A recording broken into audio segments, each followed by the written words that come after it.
c'est une question piège. Je crois que tous ceux que j'aime bien, je les ai faits en fait. Après, j'aimerais faire des comics qui se rapprochent de certains, comme Colossus, comme Diablo. Moi, je suis plus de l'univers mutant que Avengers, par exemple. Euh, mais voilà, ouais, me rapprocher, faire passer plus de temps avec les X-Men plutôt qu'un personnage en particulier. J'aime bien faire les groupes, j'aime bien dessiner différents personnages. Donc les team books, j'aime bien faire ça. Et donc passer plus de temps avec les X-Men, oui, sur plus que deux trois épisodes, ce serait bien. Oui, j'aimerais un jour pouvoir oui, publier mon propre univers de super-héros. En France, c'est un peu compliqué parce que c'est pas vraiment la culture et on est un peu résistant avec ça. Alors, bon, il y a les films, il y a tout ça.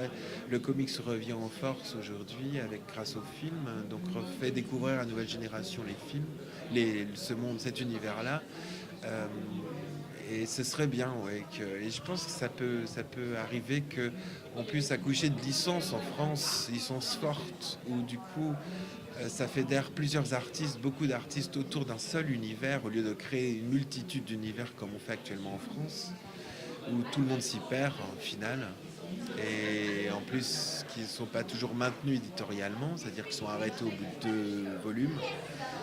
C'est énormément de travail de créer à chaque fois des univers comme ça. Et je pense que la France aura à gagner à créer aussi des licences, de créer un univers. Et on fait plusieurs séries autour de ce même univers, fait par des auteurs différents. C'est des groupes en fait, hein. Il y en a plein. J'en ai créé des dizaines et des dizaines, hein. Quand j'étais gamin, j'avais, je sais pas, 300. Je parle d'une période où j'étais entre 12 et 17 ans, quoi. Non, non, j'en ai plein, plein, plein. Il y a des groupes entiers de super-héros. Je peux pas en citer comme ça, mais si, il y en a un qui s'appelle Rock, par exemple. Bon, bah, le nom est suffisamment explicite. C'était un peu entre Colossus, la chose, et puis Sasquatch, quoi. Voilà, il y a les dérapages, voilà, entre Serval et puis une sauvageonne, quoi. Voilà. Il y a le pendant d'Angel, j'avais écrit tout ça. Aujourd'hui, évidemment, je les revisiterai, je leur donnerai un visuel aussi moderne, qui était celui des années 80 quand j'étais enfant. Et mais oui, mais il y a plein de choses à faire, mais avec notre ton aussi. Euh, mais voilà, moi je trouve que ce serait chouette qu'on puisse. Les tentatives qu'on fait en France autour du super-héros sont vraiment pas concluantes parce qu'on veut absolument l'ancrer dans une imagerie franco-française. Et c'est là l'erreur parce que ça vient des États-Unis et on doit respecter ça. Et, les États-Unis se prêtent très bien à un univers fantastique futuriste parce qu'on a des énormes buildings, on a des gratte-ciel, on a une architecture moderne.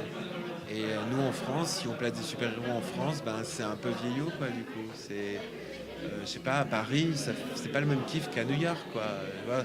Spider-Man, il pourrait pas trop planter sa toile, quoi. Donc voilà, c'est après du bon sens.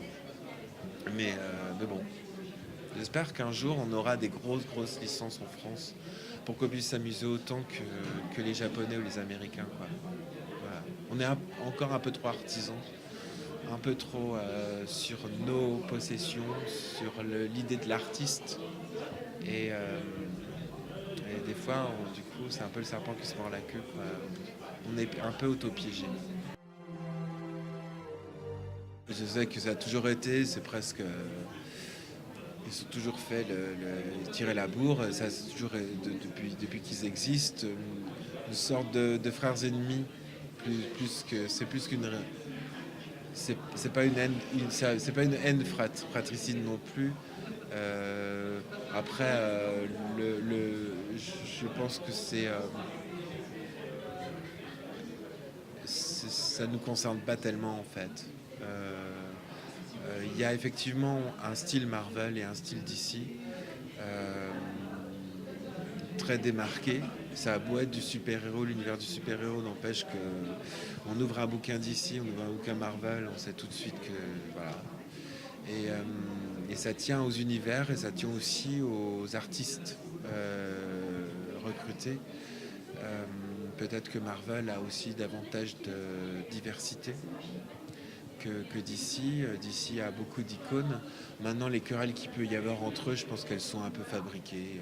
Puisque voilà, leur univers n'ont rien à voir en fait les uns par rapport aux autres. Et je pense pas que ça se gêne tellement. Il y a des pros d'ici, enfin ceux qui sont vraiment pour, qui adorent l'univers d'ici, d'autres qui adorent l'univers Marvel, et puis d'autres qui adorent les deux. Voilà. Après, c'est les lecteurs.